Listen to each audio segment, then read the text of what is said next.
जी हां, बात करेंगे कोरोना वायरस की। आलमी वबा कोरोना वायरस जानलेवा वायरस जो लगातार पिछले कई रोज से भारत के अंदर, मुल्क के अंदर अगर हम बात करेंगे तो लाख का हिस्सा उन्होंने पार किया है। 1,45,000 से ज्यादा मस्बत मामले गुज़श्ता 24 घंटों के दौरान दर्ज हुए हैं और मुल्क में गुज़श्ता 24 घंटों के दौरान 1,35,000 के साथ साथ ही जो है 780 अफराद की मौत भी वाक़या हुई है। उसके साथ साथ ही अगर हम बात करेंगे तो दिल्ली के गंगाराम हॉस्पिटल में 37 डॉक्टर जो है वो कोरोना पॉजिटिव हुए हैं।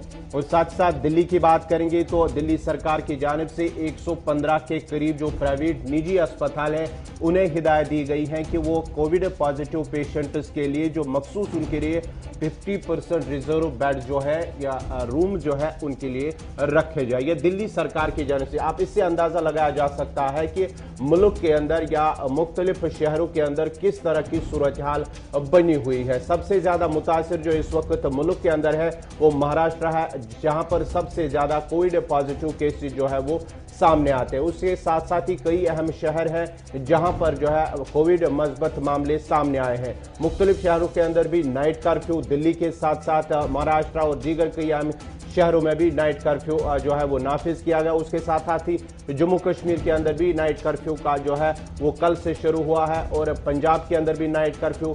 और मुल्क के अंदर जिस तरह से 1,45,000 लगातार 4 रोज के 1,03,000, 1,15,000, 1,26,000, 1,31,000 कल की बात करेंगे और आज जो है 1,45,000 से ज्यादा कोविड मस्बत मामले सामने आए हैं। बड़ी खबर हम आपको बता रहे हैं कि कोरोना का कहर किस तरीके से मुल्क के अंदर चल रहा है। 1,35,000 नए केसेस सामने आए हैं, 1,35,000 और 780 लोगों की मौत पिछले 24 घंटों के दौरान हुई है। इसलिए इसको बहुत हल्के से ना लीजिएगा। आप जरूर रैलियां देखेंगे, आप जरूर बड़े बड़े इज्तिमा देखेंगे और आपके दिल में यह ख्याल आएगा वहां नहीं तो यहां क्यों। अब बहुत ही एहतियात बरतने वाले उमर अब्दुल्ला का हाल देखिए, कोरोना पॉजिटिव है इंजेक्शन लगाने के बावजूद। अब इंजेक्शन का क्या हाल है थोड़ी देर में वो वजाहत भी आपके सामने रखूंगा क्योंकि बड़ी इंपॉर्टेंट बात है। लेकिन जब हम दिल्ली की बात करें, गौर ने आपको बता ही दिया कि दिल्ली इंतजामिया ने 115 अस्पतालों के लिए हुक्मनामा जारी कर दिया कि 50% अस्पताल को खाली रखा जाए, रिजर्व रखा जाए कोविड पेशेंट्स के लिए और साथ साथ 50% आईसीयू बेड्स को भी खाली रखा जाए। हालात इस तरीके के बन रहे हैं, नंबर 1।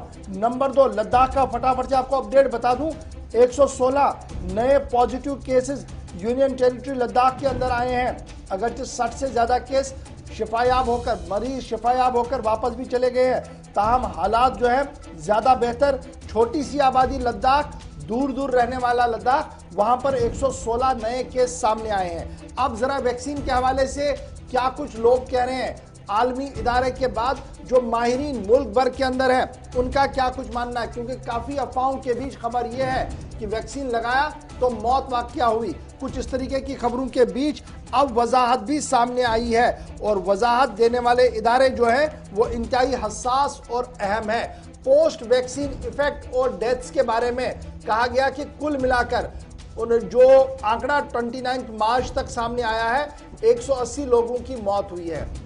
180 लोगों की मौत हुई। कितने करोड़ लोगों को वैक्सीन लगा? 4 करोड़ से ज्यादा लोगों की वैक्सीन कार्यक्रम मुकम्मल हो चुका था और उन करोड़ों में 180 लोगों की मौत हुई है। और ये जब डाटा मैं आपके सामने रख रहा हूं, ये मुल्क की सबसे टॉप एजेंसी जो है adverse event following immunization, AEFI जो कमेटी है जिसके जिम्मे इम्यूनाइजेशन का हर काम रहता है, तो AEFI का मानना है कि 180 लोगों की मौत हुई है। अब ये मौत क्या वैक्सीन से हुई है, ये सवाल पैदा होता था। तो AEFI की तरफ से ये कहा गया कि इन 180 अमवात को जब बगौर देखा गया तो 100% ये कहना कि वैक्सीन से हुआ है शायद ये दुरुस्त नहीं है, क्योंकि वैक्सीन का कोई उतना बड़ा एडवर्स इफेक्ट अभी तक सामने नहीं आया है। और फिर एक मोहतात अंदाजे के मुताबिक 40,000 के करीब लोगों को अलहदा तौर पर भी रिसर्च के अंदर रखा गया जहां पर उनके खिलाफ, जहां पर उनके लिए कोई भी एडवर्स इफेक्ट नहीं था। तो एक बात ये बड़ी इंपॉर्टेंट थी, मैंने आपको कहा कि हसास इदारा मुल्क का है adverse events following immunization committee AEFI की रिपोर्ट मैंने आपको बता दी। उसके बाद ये जो डेथ हुई है, क्या ये वैक्सीन से हुई और क्या ये अनसेफ है? लगातार हमारे जम्मू कश्मीर में भी ये माना जा रहा है कि क्या ये अनसेफ है।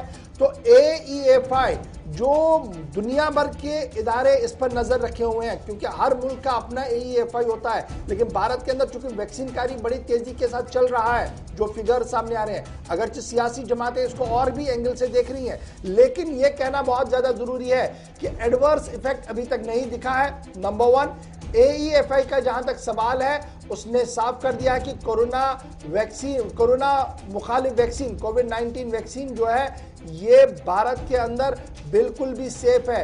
और जिस तरीके से अनसेफ की बातें बताई जा रही है, ब्लड क्लॉटिंग या दीगर तरीके से, उन इदारों ने, उन मुल्कों के इदारों ने भी अब इसकी वजाहत और क्लियरेंस दे दी है। तो ये मामला है जी बड़ा इंपॉर्टेंट, क्योंकि अफवाहें, खबरें और तज्जिए जो है वो तरह तरह से लोग करते हैं, और फिर ये भी माना जाता है कि नीम हकीम होता है जी खतरे जान। इसलिए मैं कोई अपनी बात आपको कभी नहीं बताता हूँ स्टूडियो में आकर, हम रिसर्च से इक़्तिबासात लेते हैं और उन्हीं पर बात करते हैं। तो मैंने आपके सामने 2 बातें रख दी कि वायरस से मरे कितने लोग, कैसे मरे, उस पर एक बात, और क्या ये इंजेक्शन लगाने के बाद सब कुछ ठीक रहता है तो नॉर्मल रहता है। अब बहुत सारे लोग कल से ये कह रहे हैं, देखिए उमर ने तो वैक्सीन लगाया फिर भी कोरोना पॉजिटिव हुए। जनाब, आलमी इदारे सेहत की रिपोर्ट्स को खंगाल कर देखिए, और जिन लोगों ने इस रिसर्च में हिस्सा लिया उनका क्या मानना है। उनका मानना है कि वैक्सीन लगाने के बाद हफ्तों लगते हैं आपके अंदर सिस्टम को डेवलप होने में, और जब आप दूसरा वैक्सीन लगाएंगे उसके बाद भी आपको थोड़ा सा वक्त लगे, तब जाके अंदर आपके वो सिस्टम डेवलप होगा जो इससे लड़ेगा। और दूसरी बड़ी बात कि आप पर हमला नहीं होगा, ये किसी जगह नहीं लिखा गया। इसके बाद भी कोविड हो सकता है, लेकिन कोविड की वो शिद्दत नहीं होगी कि आप ICU पर, वेंटिलेटर पर जाएंगे। शिद्दत कम होगी, रूटीन में जिस तरीके से जुकाम, नजला होता है, फीवर होता है, उसी तक ये महदूद रहेगा। आपके इम्यून सिस्टम को, आपके निजाम को ज्यादा नुकसान नहीं पहुंचेगा, ये माहिरीन का मानना है। इसलिए वैक्सीन लगाइए, जितना जल्दी हो सके वैक्सीन कारी में शिरकत कीजिए, खुद लगाइए, अपने बुजुर्गों को लगवाइए और बच्चों को महफूज रखिए, क्योंकि वैक्सीन लगाने के बाद भी वायरस का हमला हो सकता है। यही वजह है कि डॉक्टर कल पॉजिटिव आए, जो 30-40 डॉक्टर हमने दिल्ली में देखे, सब वैक्सीन सेंटर के अंदर थे।